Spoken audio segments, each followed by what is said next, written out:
Magandang araw po sa inyo mga ka-Skipper TV. Pasensya na po kung medyo natagalan po kami natagalan ako sa pag-upload ng bagong vlog. As a matter of fact, hindi po ako napag-upload ng tungkol sa Bukawi update nung Friday, ganoon din po ngayon sa Grotto. Pasensya na po. Marami pa po sana akong contents na i-share sa inyo. Unfortunately po, ang totoo talaga nangyari ay nagloko yung lumang cellphone ko. So kailangan ko pong maghanap ng bagong cellphone para po meron akong pang video, pang tawag. Sa totoo lang po, pasensya na din po doon sa mga customers ko po, sa toy poodle, sa mga puppies na tumatawag sa akin. Hindi ko kayo mabigyan ng update. Wala po maging reply kasi nga po nagloko talaga yung cellphone ko. So I have to get a new phone. Unfortunately po, ito nakakuha na ako.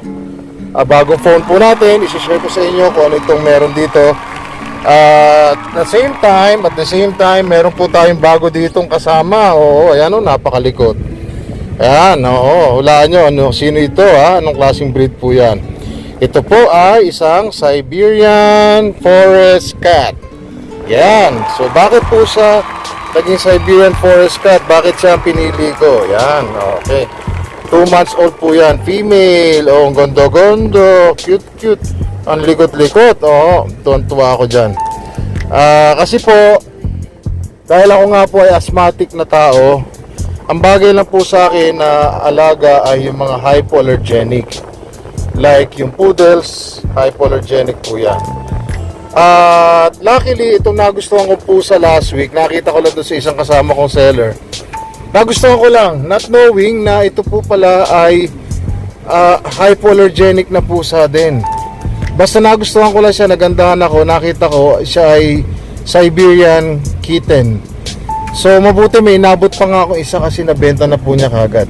Napaka ano daw po niyan, lumalaki daw itong breed na to. Sabi niya pure daw to, pero hopefully nga ay mapalaki ko ito, mapaganda pa.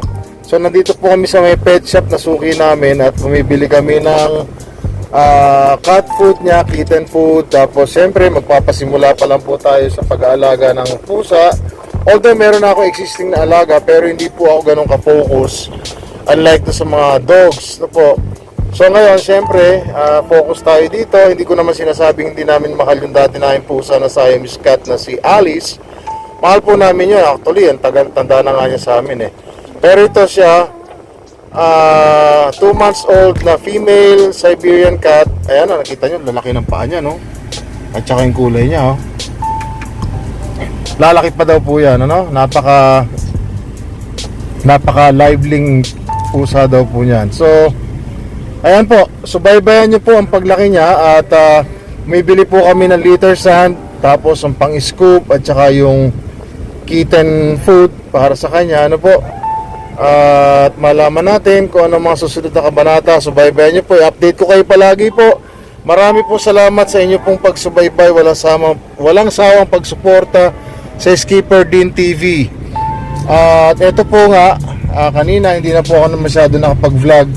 By the way, maaga po kami nakauwi kasi po blessing po, basbas ng Panginoon. Nagustuhan po kagad ng ating mga giliw na customers yung ating mga alagang poodles. Kaya po nakaubos kagad tayo. Yay! Yahoo! Galing po. Sana po palaging ganon. Sa bagay po, tatatlo lang naman po alaga na pinadala kanina. Ano po? So, piniprepare ko po yung para sa next week na puppies. Abangan nyo po ang susunod na kabanata po dito sa aking channel, Skipper Din TV. Paki-follow din po ang aking FB page, Facebook page na Skipper Din TV.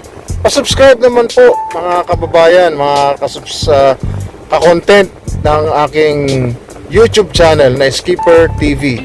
At marami po salamat ulit. Ngayon po ay araw ng linggo, August 18, 2024. Ayan, kita nyo naman po, tuwan-tuwa ang anak ko. Napakasaya pong kasama nitong pusa na to. So marami po salamat ulit. Have a great day. Goodbye po.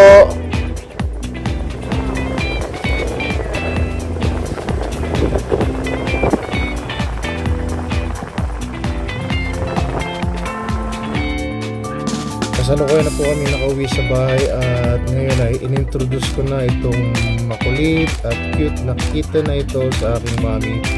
na lubhang nagtataka because she was thinking, why did I get a cat knowing that I am asthmatic? Yes po, tama kayo.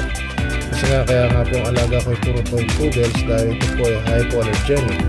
And based on my research, I was able to find out that ang mga Siberian forest cat po, ito po ay isang Siberian forest cat, ay sila po ay hypoallergenic. So ibig sabihin, hindi man sila 100%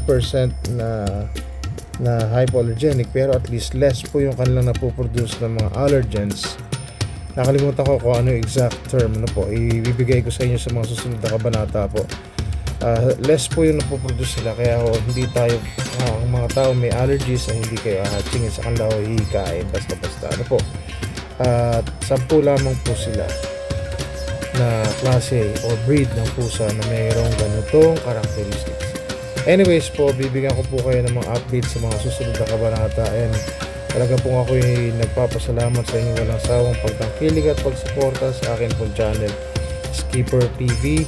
Kung hindi pa po kayo nakapag-subscribe, please subscribe to my channel, and please write your comments down below, and thank you so much po. Sana magustuhan ninyo itong aking munting present. Maiksi lamang po itong aking video.